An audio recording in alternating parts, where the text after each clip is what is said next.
should I order sushi? Yeah. No. Is Why that? would you order sushi? I don't know. It sounds good. What's the vibe? Wait, how's my mic doing, by the way? Am I too It's loud? definitely better than it was yesterday. Is this still soft? I mean, no, it's better than it was yesterday. Oh well. Progress, not I perfection. wonder if That's I what just need to turn my volume up. it could be that. I mean, I Yeah, feel like it could we're be it good. could, oh, there it is. There it um, is. Oh, actually, I went to the store today. I treated myself to a little present. Hang on a second. let's see it. Should I get poke? Poke's good, but given everything that's happening with the CDC right now, it's a risky move. Yeah. Plus, I like had food poisoning all day. Yeah, what are you talking about? You're trying to do rebound food poisoning? Wait, I'm going upstairs to get my my little gift to. Oh no, wait, it's right here. What am I fucking talking about? Okay. Dun, dun, dun.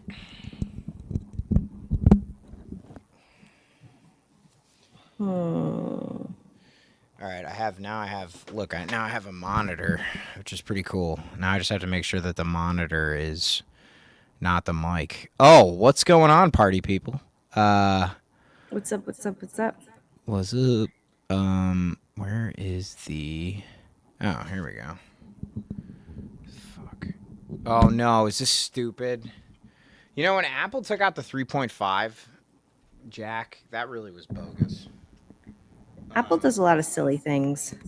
They do a lot of silly things that I hate.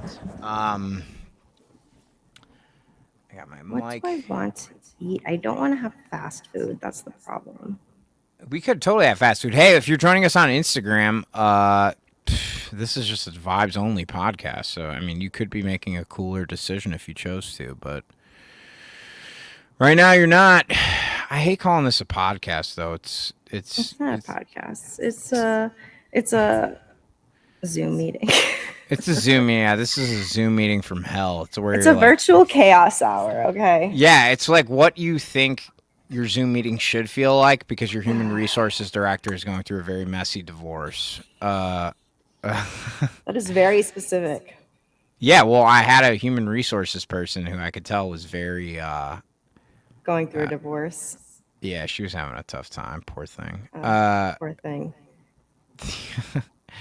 I don't know why my output isn't working, but whatever.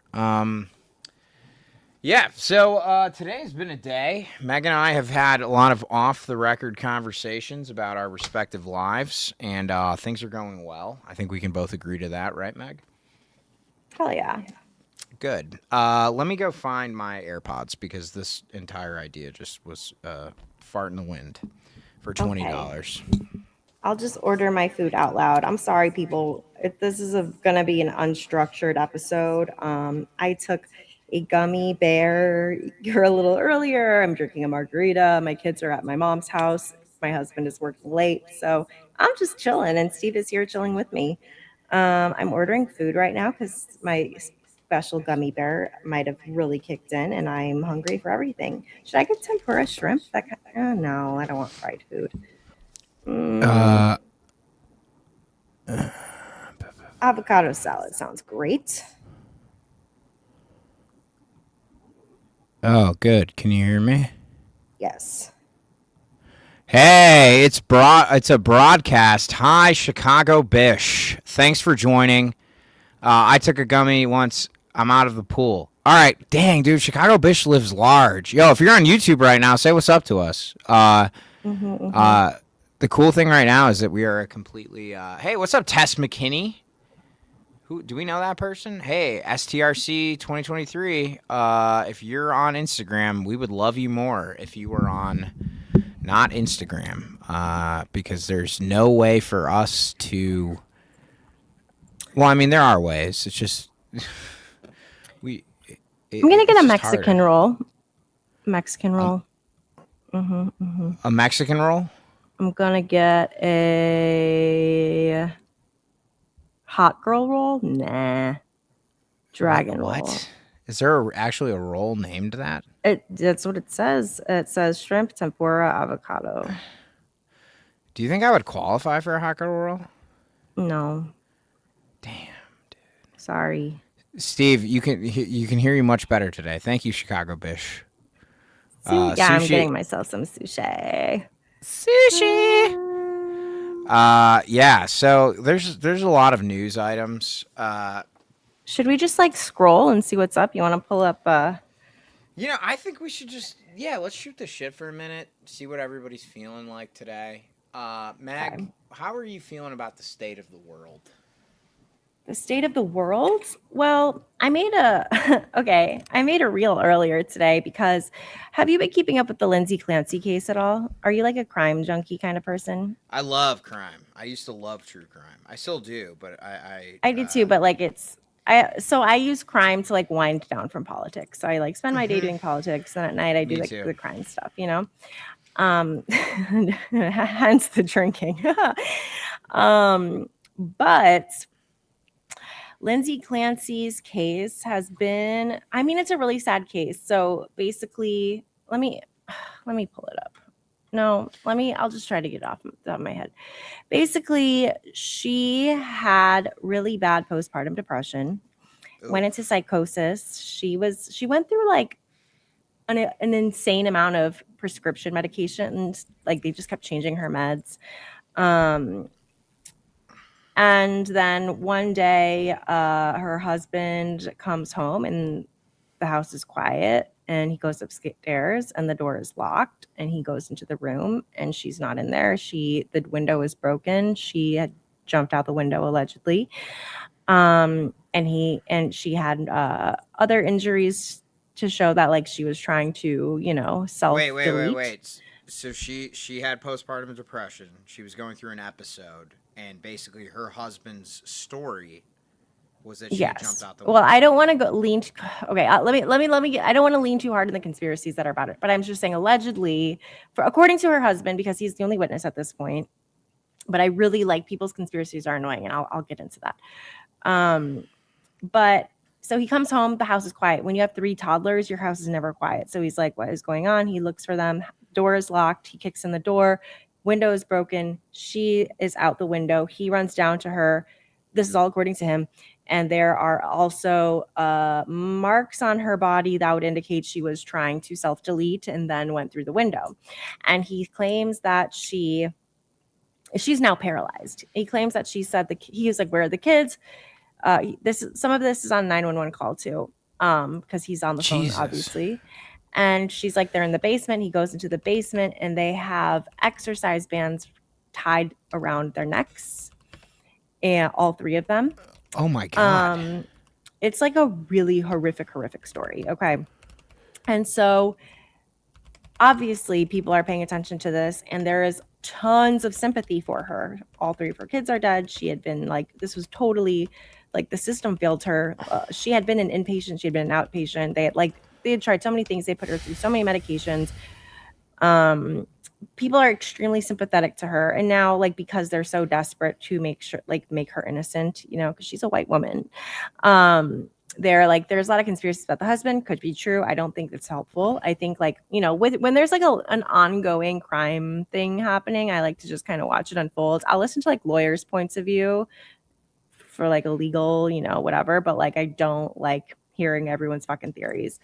But what is bothering me about the state of the world is I don't think people realize that when we talk about abolition, when we talk about transformative justice, we're talking about doing what they are doing to Lindsay Clancy for everybody, looking at all of the conditions that led to this horrible incident, understanding what path forward there is, how do we repair, what does justice actually look like, they're having all of these discussions for white women, but like there are so many people every single day who never get that kind of care. They're just instantly criminalized. And that is what's bothering me, is that we can't have that same compassion and empathy for everybody who does horrible things allegedly, possibly, or is accused of or whatever. So that's what's on my mind. Not to take it straight to the seriousness. No, it's good. I used to tell this joke on stage, and part of the reason I'm telling it on stream is because it used to be on YouTube, but now our YouTube is our YouTube. But it's an important story. And the story is that I was having an episode in like 2016, I think.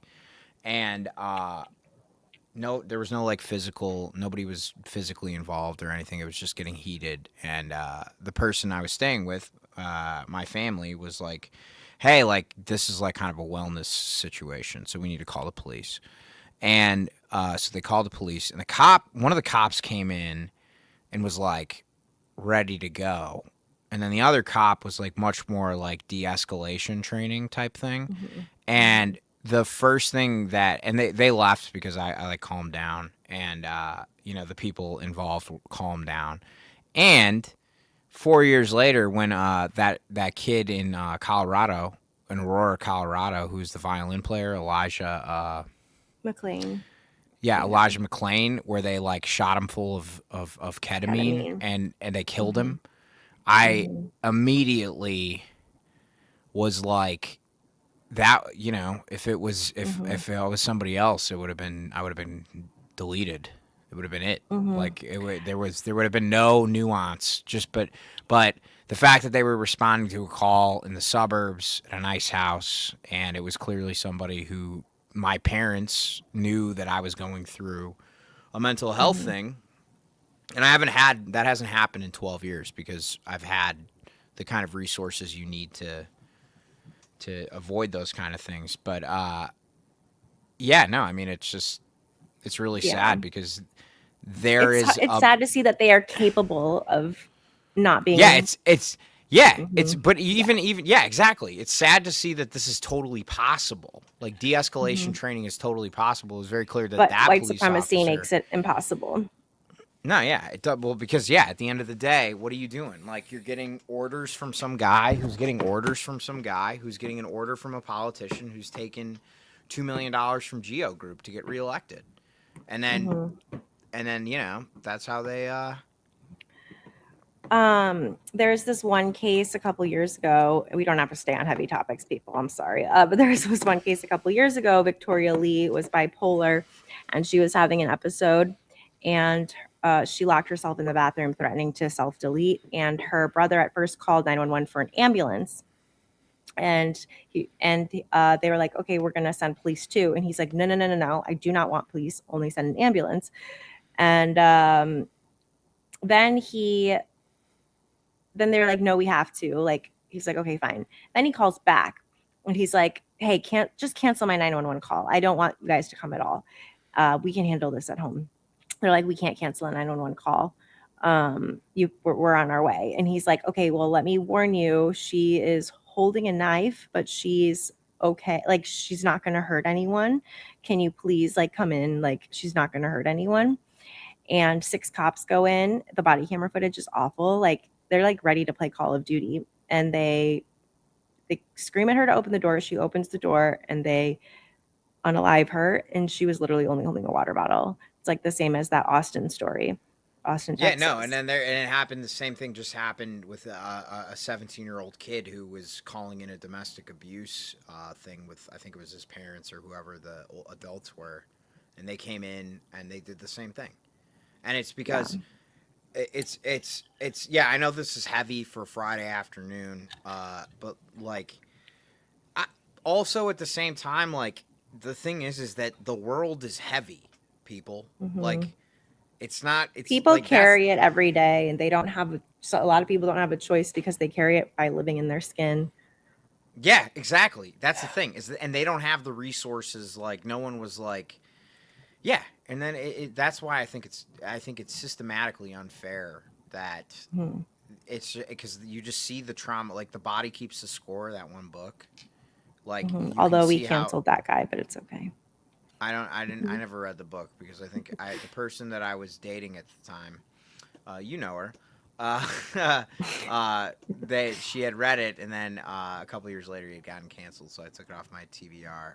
But yeah, I mean, PTSD is real, and like it happens on a Mhm. societal level. If somebody who's wearing a uniform is supposed to protect you, but you've only ever seen them harm people you care about, Mhm. how is that gonna like I don't know, like this is what I hate about like the entertainment industry and movies and shit is like they're always like, well, I don't like talking about politics. It's like, bro, like it's political. Like it's not political, it's human. It's human. Hmm. It's the human condition informed by bad politics. And I say bad Yeah, because it's morally unjust. Like, right. is a society. That's why I say embrace the matriarchy. Because moms, they understand. Yes. Okay, now can Most I get moms. into a spiel about the matriarchy? Because I like will randomly see posts on threads where people are like, pictures of all the women who have been elected and are in office, and they're all great women. I love all of them, but people are like, this is what matriarchy looks like. And you cannot establish a matriarchy in a system that is patriarchal.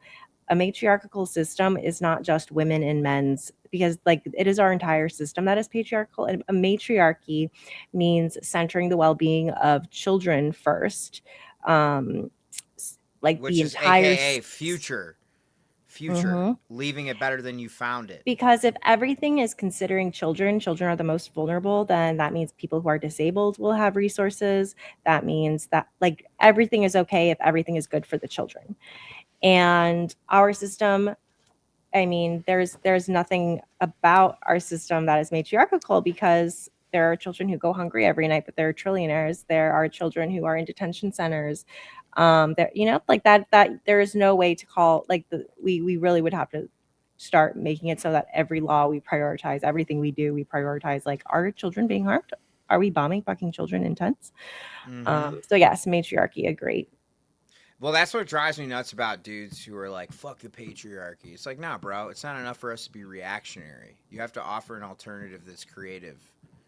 Yeah, And not you need just to, putting women into spots of the patriarchy. and Not, you can not tell, even I good think that, women. Like, yeah, no, even great women. like It's like I you, fucking love Summerly, but like her putting her in a seat designed by a patriarch, like a patriarchal system, doesn't change. Like that just like hopefully that reduces harm within the patriarchy, but like we actually need to be working towards changing the entire power structure.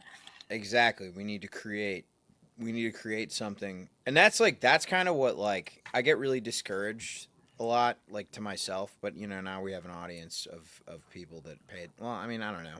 But I get discouraged, and then sometimes, like, when I get discouraged, I'm like, oh no, but wait. Like, this is actually why global warming gives me a lot of comfort, because in 50 years, it's not going to matter. Like, if Mm-hmm. the world is destroyed, then at least I went to the mattresses trying my damnedest to Right. save it. Like, because if there really only is 50 years left on the clock of Earth, then it's like, at least I did my damnedest. Like, like, Yeah. because, like, if these power structures are truly immutable and, like, they can't be Yeah. changed, then, like, and I know that that's very cynical, but at least it's like you look at it and you're just like, well, either way, we're screwed. It's So it's like, cynical if it makes you not act, but like if you are if it's like, "Well, whatever, I'm just going to be selfish, I can continue to do harm, I can, then that would be. But when you're like, I might as well, because as the earth dies, the people who are the most vulnerable are experiencing the worst of it now. yeah, They already exactly. That's the are. And thing. so it's like in the meantime, we need to alleviate as much suffering Yeah. as we possibly can, because maybe we Yeah, can at that's least like push it off so that at least some good people can get to see the other side of it, and it's not just a bunch of yeah. selfish people who laughed their way to the bank till the end.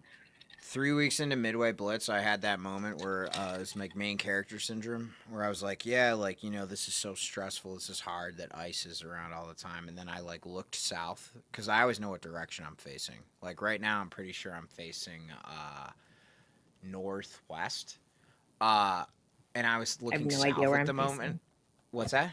I have no idea what I'm facing. I'm facing the See, I was gonna say I'm facing the train tracks. They're actually behind me. I don't know what I'm facing. But then I realized I looked south and I was like, dude. And I remembered like all the conversations I had had with people who didn't grow up in a place where and I was just like, oh, this is how people have lived their entire lives. This is how their grandparents lived, their great grandparents Mhm. lived. It was like there was always somebody looking for them, always somebody.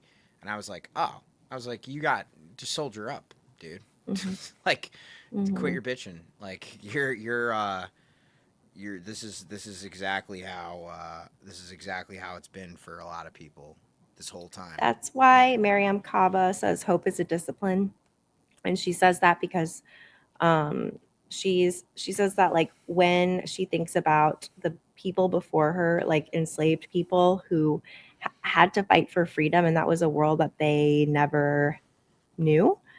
They really had to fight for a world that they never knew and had to watch a lot of suffering and pain happen and a lot of people who couldn't make it, but they kept the fight on. And now here we are. And like, yes, that we still have modern day, but like there is a little like we have to just keep building on what they've already knocked down for us. Because Yeah. who are we to give up when like they were dreaming of something we're so much we can envision all of the things that the people before us fought even more clearly than they can. There's this story that I love to tell. Wait, hang on a second. I'm gonna be right back. Can you kill some clock, because I have a great example of that story that you just talked in the context of abolition that is really interesting. BRB. Sure. Let me pull up threads and we can scroll around and see what's going on. Or maybe I just pull up the news. Let's watch the news. Share screen. Okay, what's going on today?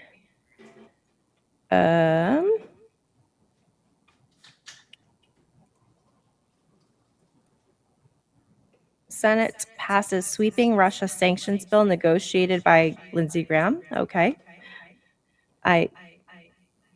Didn't he die of like leaving Ukraine? It's fascinating. White House revives unprecedented effort to remove Fed's Lisa Cook. What is this about? The Trump administration has launched a new effort to remove Federal Reserve Governor Lisa Cook, notifying her that President Trump is considering her removal and giving her 21 days to respond to mortgage fraud allegations. And oh my God.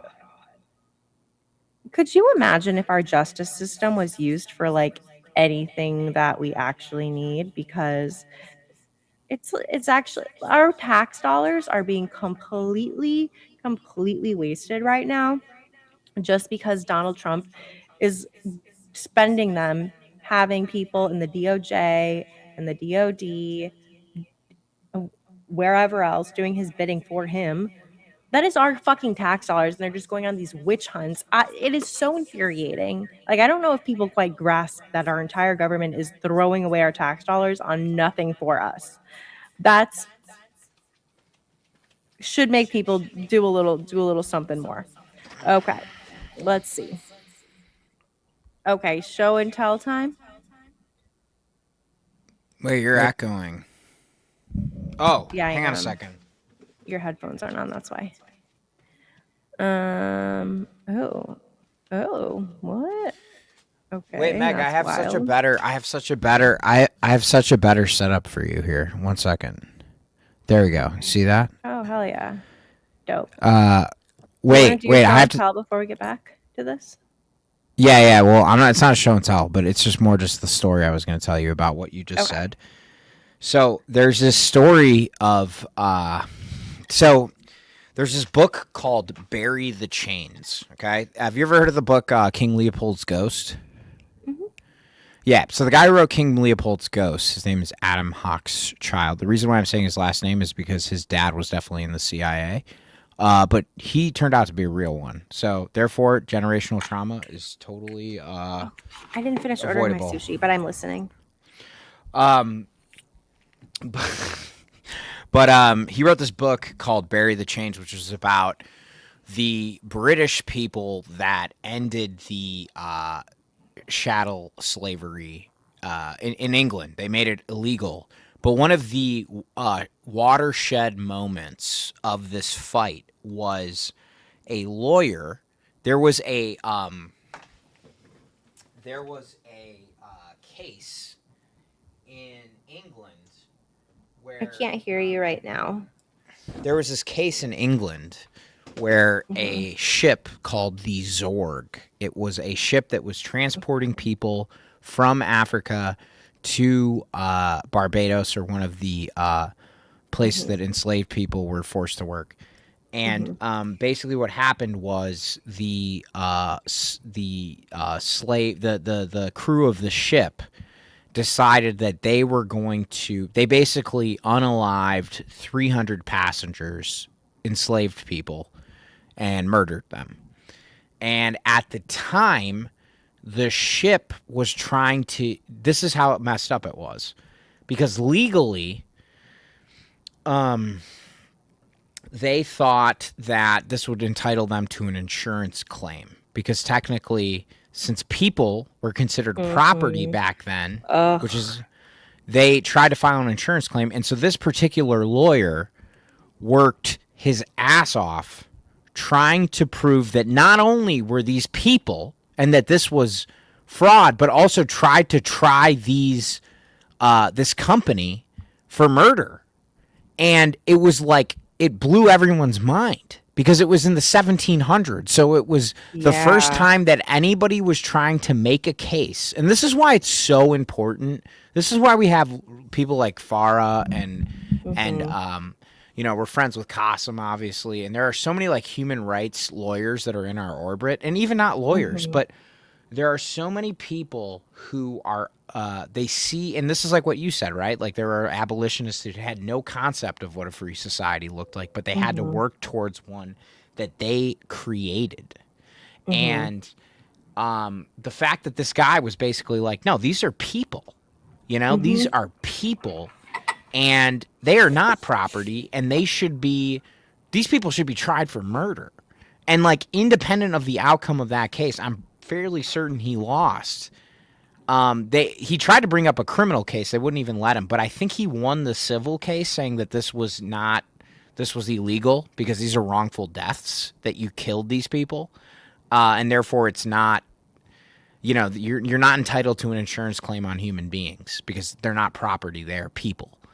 But the fact that, and that's why I think that like, there are a lot of people who are like, oh, I hate lawyers, or like, I hate accountants, or it's like, no, it's like, but we need them so much. No, exactly. We need all of those people, and we need those people to see the world in a way that we need them to work with us. We need to create our version of the world. Like, oh, you really like law and you really want to stand up for human rights. You're going to be our lawyer now. We need to just like figure out what the world looks like with all of the people who are doing bad shit, having the good version of that, not in a government way like we do for a government, but like an actual like which fighters can we join forces with, who also has the same vision for the future. And that's the thing where it's like, story. No, it's great, and there's a book about it that I'm gonna read, and I think we're gonna start a Party Crashers book club. It's something I want to do. Actually, you have to give it up to my ex. I'm giving credit where credit is deserved. Big reader, huge advocate of book clubs. Never review the dumb history of the stupid. It's always the same. Don't kill people and never treat others the way you don't want to be treated. Cole, I'm not sure what side of the argument you're on, so you're going to have to clarify your comment.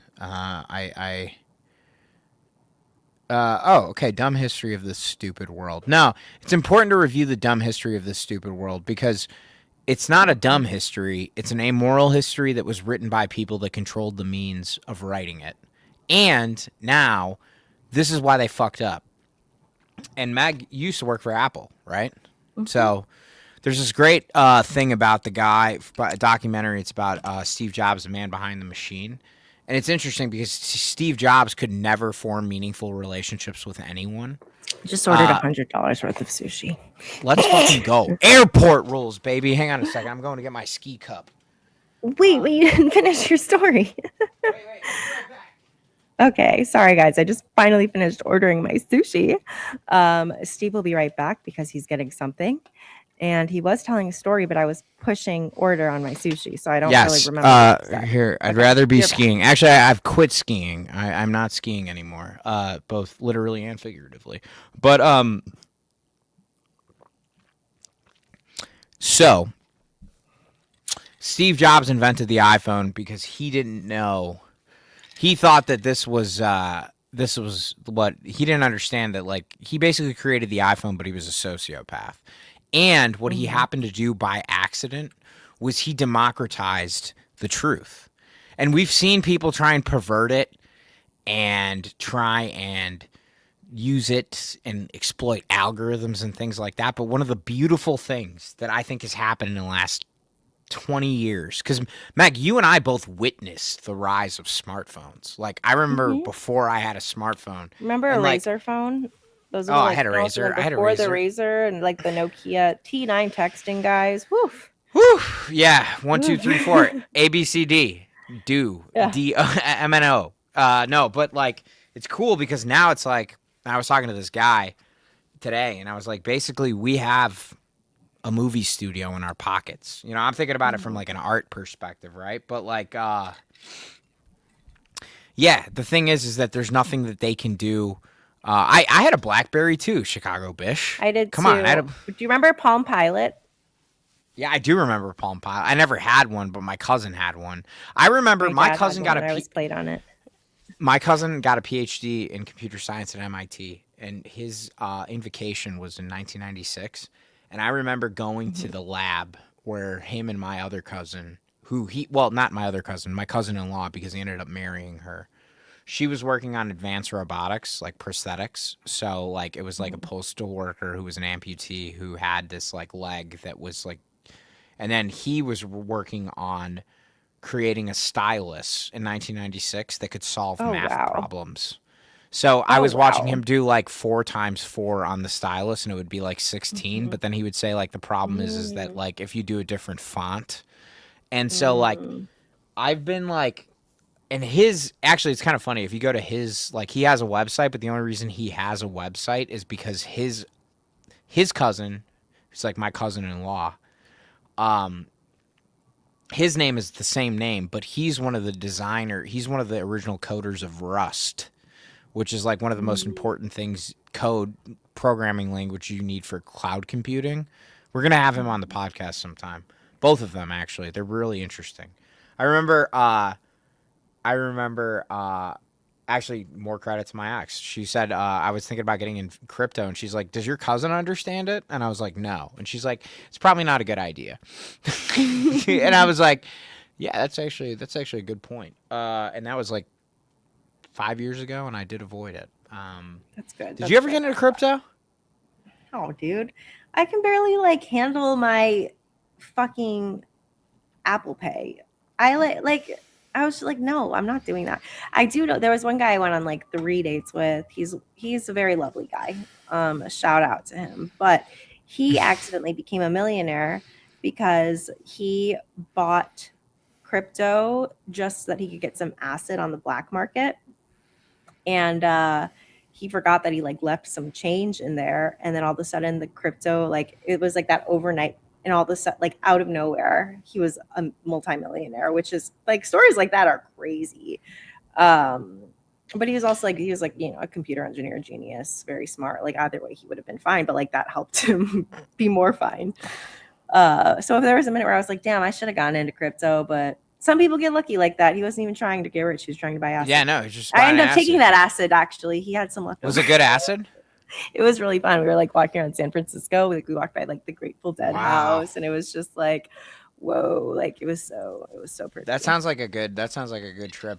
Brought to you by Yeah. Crypto. Nick from the First Rule is here. I know you, Nick. We met at the Francesca Hong vibe. Actually, Nick. Shout out to Nick because Nick. The remember the Punk for Progress? No, you were. I don't think we. I think that was like PM pre Meg. It was in August of 2025.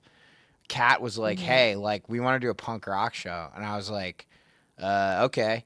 And then she had a couple bands lined up. One of them was because of Mike. Shout out to Mike, dude.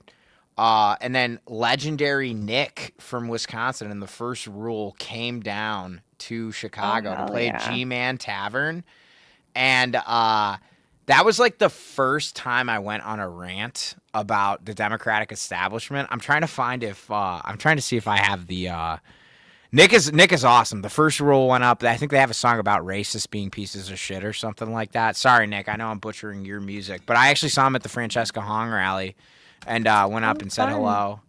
But it's really cool. Like honestly, like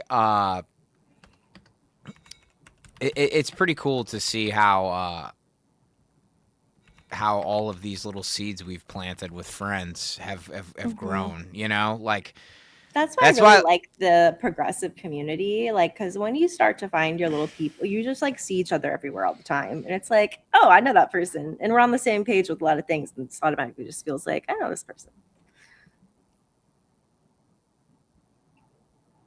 This gummy is cooked. I'm sad. Oh, great.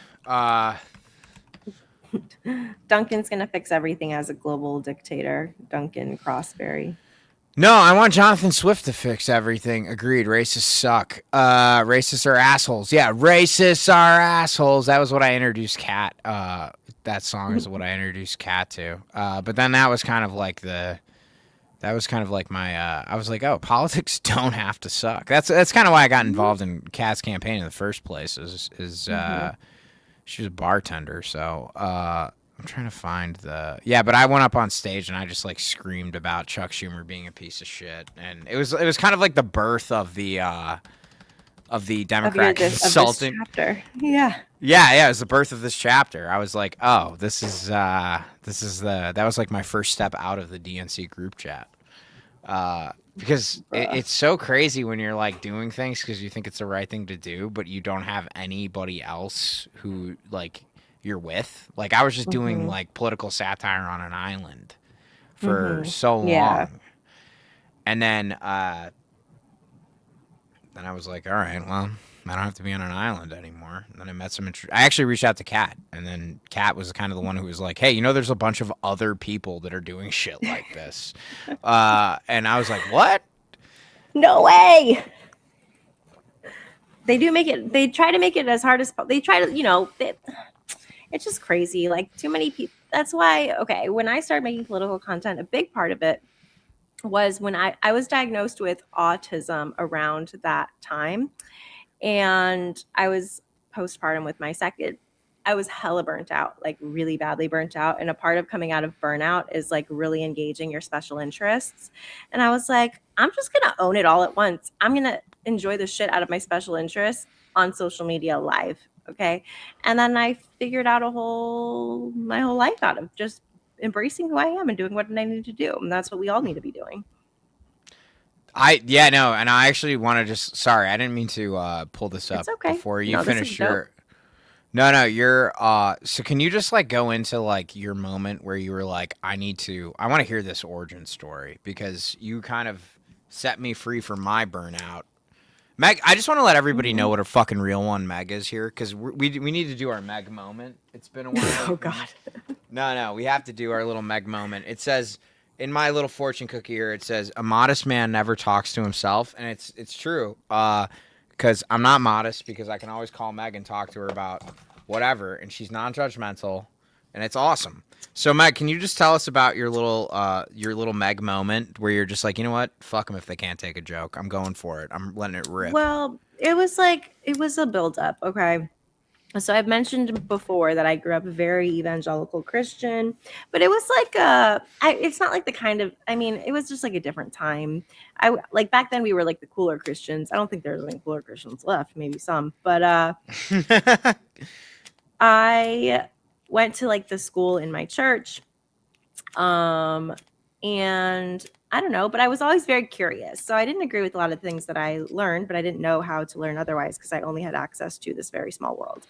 And then I went to school in New York. And well, actually, no, one of the first things is like when I was 16, I remember being really depressed. And so then I started volunteering with an organization that was focused on resources for LGBTQ people who had thoughts of self-deleting. And I was anti-LGBTQ, but I was like, I still don't want them to self-delete. So I'm just going to join this org and help out. So I was always like doing weird, like things like that, where I'm like, I don't know. Like, I'm just like, I don't know. And then when I went to college, like, just kept learning.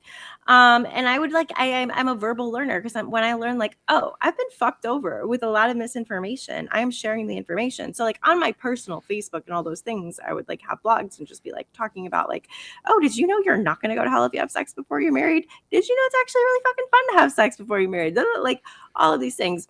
And I lost a lot of friends and everyone, I'm not friends with anybody I grew up with anymore. So I went from like, a very contained bubble. And that was like, I did not know anybody outside of that world. So being like, I am on my own figuring this shit out. And I'm fucking fine with that. Fast forward, kind of have come into my own. But I was still like, I would, hang out with my friends and get into politics and talk about politics. A lot of my friends worked in politics, and they'd always tell me like, you would be really good in politics. And I'd be like, I'm a fucking college dropout, baby. Like I'm just doing my thing. But yeah, so then I had 2 kids under 2. I had realized I spent my entire life having to mask because I was actually autistic, and because I was autistic, a lot of the behaviors that people would think I was being rude when I wasn't. I would lose friends for that, or parents would have issues with. I just grew up with a lot of rejection, right? So then once I would got to the point where I was so burnt out, I could not form sentences. I had 2 babies. I could not work. I was like, I literally can't live. I tried to check myself into a mental hospital, and then I was like, oh, it's not actually a spa. I don't want to be here. So then I had my husband take me home, and then I went to a psychological evaluation, whatever. I got diagnosed with autism, which was a super relief. And one of the things about getting out of burnout was you have to spend uninterrupted time on your special interests. So then I was like, cool, I'm going to spend uninterrupted time learning about the rise of fascism here in the United States of America, and I'm going to make content while I do it. And then I just started doing that, and it's gotten me here, and it's been great, and it's been a fun ride. Wow. Dude. It's kind of like a wild origin story, but it's not wild. It's just the story. It's what you needed. It's what needed to happen. Don't ask why, ask how. You didn't ask why. And that's why I always say, how. I trust myself more than I trust anyone else, because I've made some big risks throughout my life to bet on myself. Here. And people would be like, what are you doing? You're going to lose you're going to do that. And it's just like, it feels like the right thing to do. I'm just going to have to fucking do it. And hope for the best, And there are times it's really hard.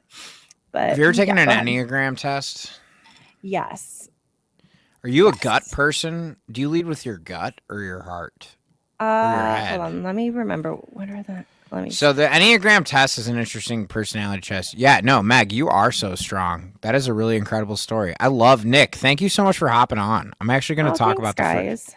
Meg said great, or Chicago Bish said, great job. You're so strong. I'm a 3. My Enneagram is 3, the achiever. Oh, the achiever. Or was it 6, the loyalist? No. Don't ask why, ask how. Farah the lawyer pinning the comment in the Instagram. She's in the Instagram chat. Our favorite lawyer, our legal correspondent, one of my favorite people on planet Earth. Person. She is such a good, not only is she a good lawyer, incredibly talented, but she is a legit great person. And the reason I knew she was legit is because I always say comfort the afflicted, afflict the comfortable. And then in her profile, see, Chicago Bish said, love Farah, so smart, great person. Are we supposed to pretend that's real? No. Cole, I haven't made up my mind about you yet, but this person's a troll.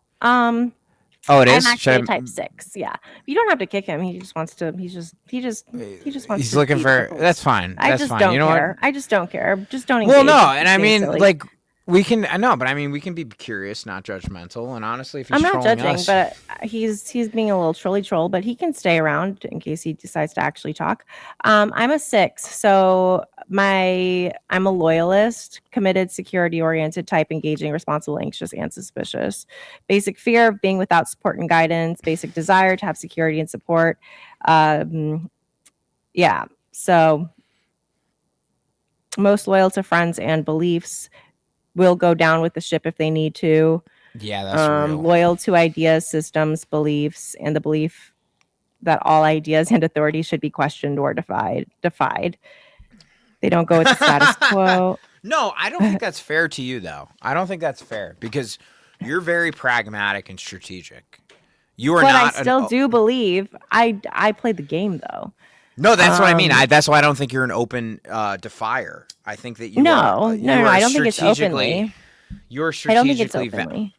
No. But I think that you can also use the system to change it, which is why I think that's kind of what you taught me. Because I'm kind of like, let's make fun of them all. Screw it. You're kind of I don't think we can use the system to change it. I think the master's tools will never dismantle the master's house, Otterlord. But I think that we can infiltrate the current system, understanding that because it exists, we have to use it as a lane, and we have to populate it with the plan to build something different. When Yeah, no. we fight All capitalism. right, can you read this? It's not lit Fred well. Hampton, yes. Yeah, see, Fred Hampton said, "We say we're not going to fight capitalism with black capitalism, but we're going to fight it with socialism." That's what Fred Hampton said. And that's what why Fred they didn't let Hampton him said. survive. Yep, that's why they.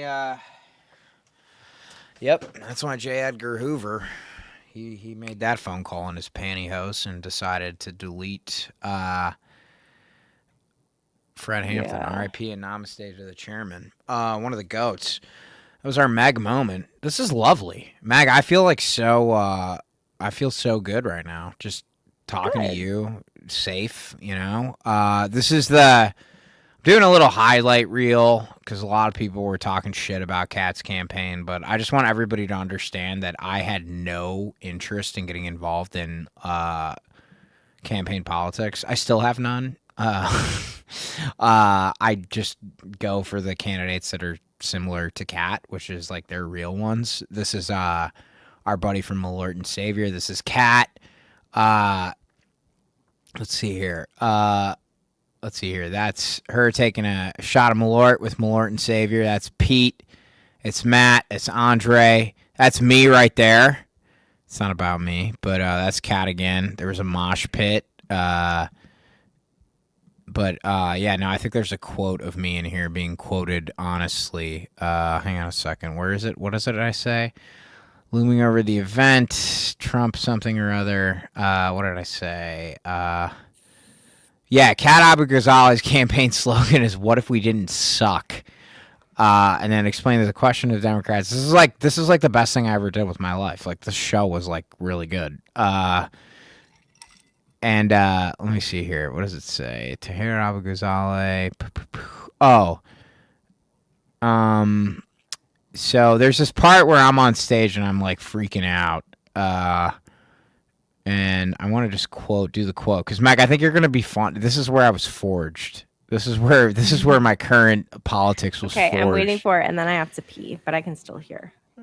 Okay, well, if you have to pee, then go do that. But let's see what she said here. Let's see here. So if everybody's paying attention, we're talking about the show that Nick from The First Rule reminded me of, which I appreciate it because I kind of needed a positive today. Let's see here.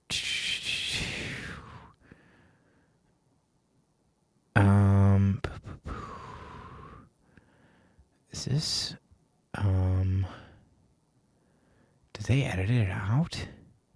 Just can you control find your name?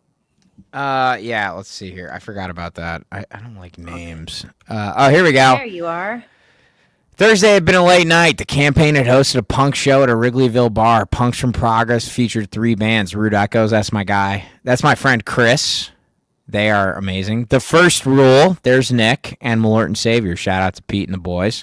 In between sets, the local stand-up comedian Steve Tapas cracked that he knew that the $5 he spent for the Kat Abu Ghazali campaign sticker on his drink cup was, quote, not going to Democrat consultants, and blasted party leaders for being feckless when it came to standing up to Republican President Donald Trump.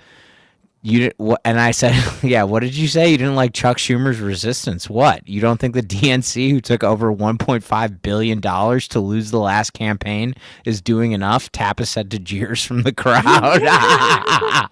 The vibe in the bar was righteous fury. Attendees and earplugs available for free in the rear of the room at the merchandise table nodded their heads as Tapas said, the price of eggs is $9 and my trans friends are scared to walk down the street. They were dressed in tax tourist t-shirts. And so yeah, that was like when I was I like love that. That's a good little origin moment. That was right before, and you know what the crazy thing about that show is? This is why everybody's like, see, like, I'm not a leader, I'm a follower, but I like to lead by example in terms of how I follow. And like one of the reasons that I follow Kat is I have to pee, but I'm listening. Go do it. one of the reasons I follow people like Kat is because, you know, the left is never wrong. They're just always early. And at that speech, when she got up on stage and just let it rip, one of the most preternatural speakers of our generation, by the way, our friend Kat, she said that, like, you know, the government is threatening to invade us. And she's like, what are you going to do? Like, are you just going to let them do that? Or are we going to, like, protest and exercise our First Amendment rights? And she said that on stage. And, yeah, that's what she did. She said it, and then she went out and did it. And, yeah, Nick, you were there. It was a great speech, man. And, like, you know, Kat lost, quote unquote. But, like, me and Mag always say the same thing. We were with our Jamal Bowman interview. We both said that, like, Jamal Bowman, he didn't lose. You can't beat Jamal Bowman. He doesn't need a seat of power. They're renting it from him. Like, he's just a guy who stands up and he's powerful. And the same thing with Kat. Same thing with Kat. And you know, she's just a regular person who just stood up and was like, nah, I'm not doing that. So that was an important experience. And Nick was there. Nick was there, and actually, Kat came up to me, and she said, "You know, I want to do," because we were doing the Runner show, and Kat came up to me and she said, "You know, I want you to bring me up, and I want to address the crowd, but I want you to do it when First Rule starts playing the song 'Racists Are Assholes.'" And I was like, "All right." And then they started doing it, and then I was like, "Make some noise." It was great. It was really funny. It was good. It was good. It was cool though. It was because, and like, there were people there who were like serious, like, political people, and they came up to me afterwards and they were like, yo, like, this was actually like fun in like a civilian way. And I was like, all right. A civilian way. Hell yeah. Yeah, like maybe we did something right. You know, maybe it, like, at least. And that's why I think Kapow is cool, because that's what they're trying to do. They're just like, this is for everyone. Like, it doesn't matter who you are or what you do to live, thrive, and survive. Like, this can be fun and it can help people. Yeah, for real. And I think, like, that's where people don't like that. Like, sometimes people have a lot to say about creators getting involved in political campaigns, and it can be messy.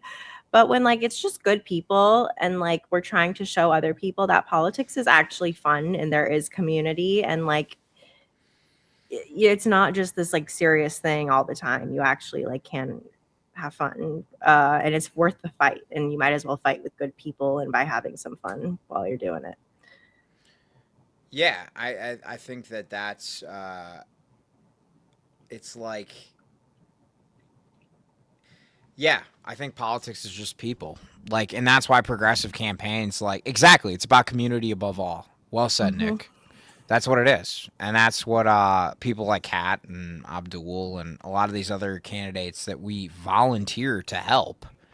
Like, there are a lot of people that approach Meg and she's like, nah, like, and me too. They, like, DM me. They're like, hey, will you blah, blah, blah. And I'm like, no, I'm not going to, no. I don't even respond no. I'm just like, I respond no and make fun of AI companies and gambling companies. But when it comes to, like, establishment shill politicians, because it's not about people. It's like, usually a pretty good indicator is if they don't run their own social media account. I know they're fugazis. But yeah, no, it was a special moment. Nick, I'm glad you're here, man. I hope you stay. We got so much shit for a band for getting involved in campaigns, but we only fuck with people we believe in. Hell yeah, dude. Certified real one right there, Nick. That's are we gonna try and go to Wisconsin to support Francesca? That's like next week, right? Yeah, it's next Tuesday. If you can't go, that's fine. I think I might go on assignment. Steve side quest. Probably can, because Rajan doesn't work Mondays and Tuesdays. Oh, boom. Look at this. Yeah. Don't ask why, ask how. Farah the lawyer. I pinned this comment because she oh look, Reed Galen USA. He was a Cat supporter back during the campaign. Farah, you don't get to do the eyes and the crying eyes with the little heart. You give us the crying eyes and the little heart, because you inspire us. For real. Yeah, you got to get out there. Steve, shoot me the message and I'll come hang on Tuesday. All right, bet, dude. We're good. Let's do it. We're gonna have you on stream though too. Like we gotta have the first rule on stream to come hang out. I still have an interview I haven't. I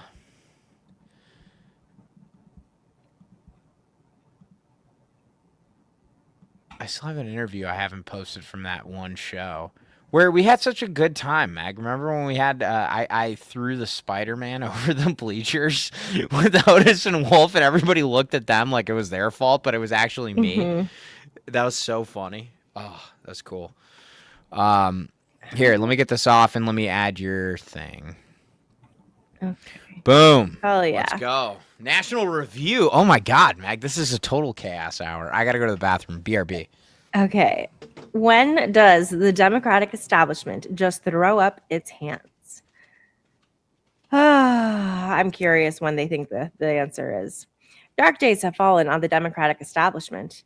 At official headquarters, DNC chairman Ken Martin is in survival mode, the AP reports, avoiding media appearance amid fundraising woes and calls for his ouster. The organization's troubles keep getting featured in the New York Times. Socialists are winning primaries and flexing muscle amid lingering consternation over the DNC's begotten 2024 autopsy. If you have questions about what I'm saying, please feel free to ask them. Otherwise, I'm going to assume you know what all of the context is here. Okay. It is perhaps an added cruelty then that the Midwest, the region Martin calls home, is the site of the party's latest trials and humiliations. In Michigan this week, the radical Abdul Sayed narrowly pulled off a victory over establishment choice Haley Stevens in a hard-fought primary for the Senate race. Honestly, it was so fucking close. It was so fucking close. It was so stressful. His win is an ill omen for the current direction of the Democratic Party and a terrible development for Michiganders and Americans alike, but an enormous and deeply symbolic victory for the Democratic Socialists of America. Abdul Sayed is a capitalist. He has said himself he is a capitalist who just believes that capitalism is not actually what's happening right now. He's not even a socialist. He's not DSA. Like, I don't understand why they just like, okay. Not that there's a problem with DSA, but like he's not DSA. So anyways, as Jeff wrote ahead of the results, which ended up being closer than expected, the coming general election battle will be competitive despite President Trump's unpopularity, because Detroit cares a lot more about the fate of the auto industry than it does about the fate of Gaza. My girl. Oh my fucking God. What?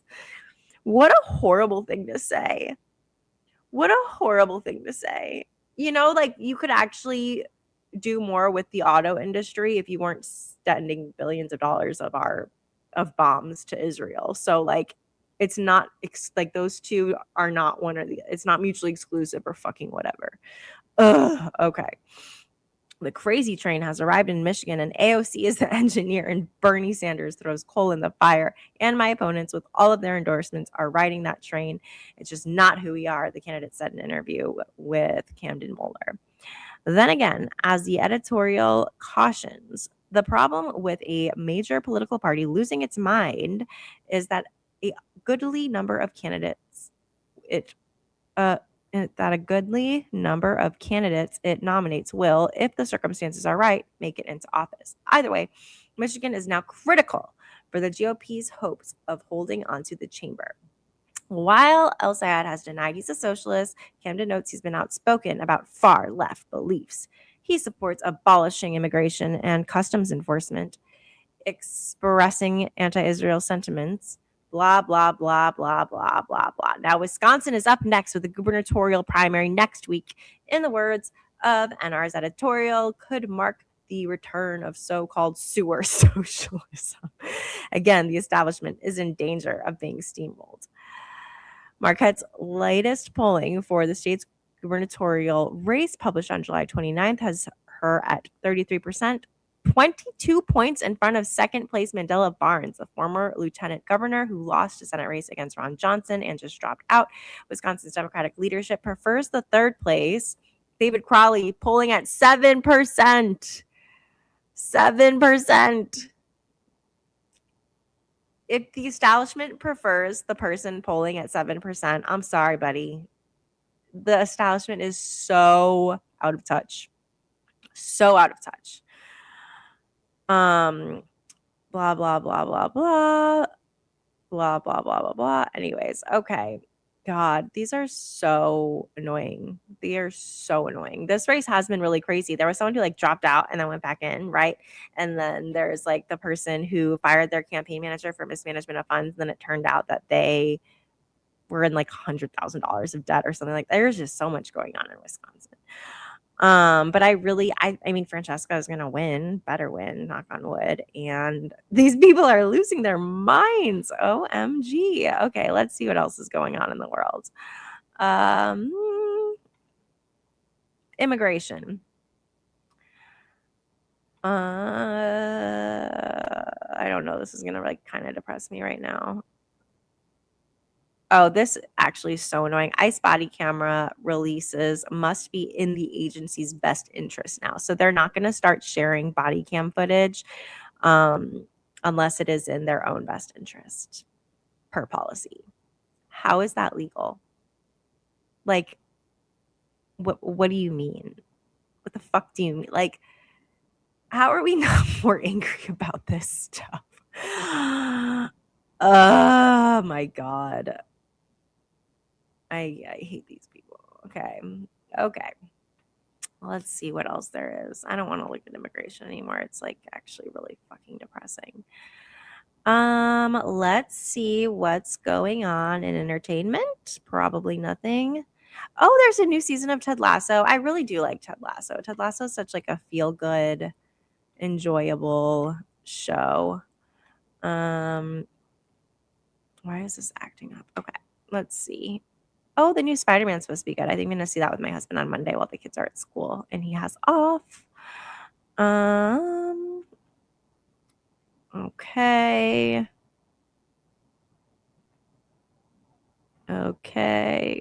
What is it? Like, is anything interesting happening in the world now? Maybe not. I don't know. Let's check on Threads. I'll scroll on Threads, see if there's anything that is funny. Let me change. Share a screen, window. There we go. Share Threads. Let me close the news so it doesn't take up too much bandwidth. Okay. Let's see. Oh, this is our girl Amber. She is based in Memphis. She's fantastic organizer. We need black leadership in our district. Right? We haven't been being listened to. We aren't getting money to our district.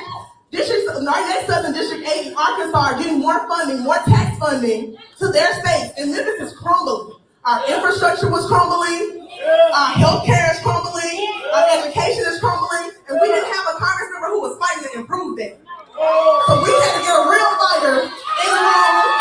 A real fighter in the room who understands how black folks, especially millennials, this is the majority millennial city. And our voices as millennials are not being heard by somebody in their 70s who don't care what we got to say. If we're not a billionaire donor or somebody trying to run us some money, we don't hear from them. So it's important we have somebody who has our best interest at heart, who understands what the majority of the city needs, and that's Justin J. Pierce. So I look forward to having a new progressive black caucus member.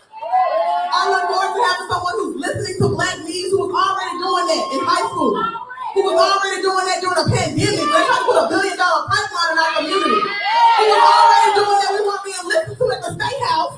We needed gun reform because they were gunning down little white kids. They wouldn't even do it then. They didn't want to pass gun reform then. So I'm excited to have somebody who's listening to that, who's going to join a new progressive coalition going to Congress. We just got Donovan McKinney in Michigan. Yeah. Okay, love Amber. She's a good friend. What else? Oh my God, have you guys seen this clip of Mamdani? It's so funny. Hold on. It's so good. It's so funny. Is a big thing. Wait, no, it's not this one. I want to see the one of him rapping. Let's see. protest started screaming at the Michigan Dems event in Detroit. He seems to scream about abortion. Okay, cool. Why are establishment Dems lining up behind Abdul Sayed? Abdul is great, but him having immediate support is that it's no, guys, we're not going to do this. It's we need them to endorse because the people who are worried, like don't want to vote for him, might be moved by those people. Like we're not going to do that thing. Okay, we need a broad enough coalition to beat this shit. As long as he doesn't change his commitments, as long as we can hold him to the commitments he has campaigned on, then whoever wants to endorse him and bring into the coalition for him to commit to what he has committed to, we are going to fucking take it. Okay, what else? Mag, I think I gotta go take care of some business real quick. Okay, should we just wrap it up? Yeah, I think we gotta wrap it up, y'all. I'm sorry. Yeah. Some of you know what's going on, others don't. It doesn't matter. It really just comes down to the fact that I was trying to get ambitious and grow a mustache, and it's really just blown up in my face. Yeah. It's really hard. I'm sorry. Yeah, no, it's all good. It's all good. This is what it's all about. Okay. So let me go ahead. We're gonna call it a day. We love everybody, and we will see you Monday at 2:00. See you guys Monday. All right. Bye. Whoops.